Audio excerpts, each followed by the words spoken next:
Hello everyone, এটা মুলতানি ডেরা একটা restaurant, Pakistani restaurant. এটা নতুন হয়েছে, নিচে আর উপরে মিলিয়ে আছে। এটা মিরপুর 1-এর আগে। খুব সুন্দর করে ওরা ডেকোরেশন করেছে। ক্যামেলটা দেখে একদম রিয়েল মনে হচ্ছিল, বা ছবি তুললাম।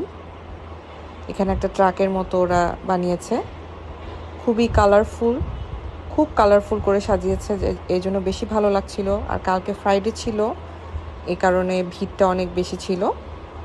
সার্ভিসও ভালো। আমি একটু ছবি তুললাম, তারপর মেনুটা দেখছিলাম কি আছে না আছে, কি খাবো। পাকিস্তানি খাবার আমার খুব ভালো লাগে। এই মেনুতে সব ছিল এবং খাবার রিজনেবল ছিল। স্টিলের প্লেট, অনেক দিন পর, খুব ভালো লাগলো। ওদের পরিবেশনটা আমার খুব ভালো লেগেছে। খাবারগুলো খুবই টেস্টি ছিল। ওদের থেকে সাজেশন নিয়ে আমরা ওদের বেস্ট খাবারগুলো নিলাম। লাস্সিটাও মজা ছিল। বিরিয়ানি, নান, কড়াই সবই মজা ছিল। আমরা 2 বোন একটু মজা করলাম এখানে। এটা খুব কাছে, মিরপুরে যারা আছেন, মিরপুরবাসী, তাদের জন্য খুবই কাছে। এটা ঠিক মিরপুর 1-এর আগে। Thank you.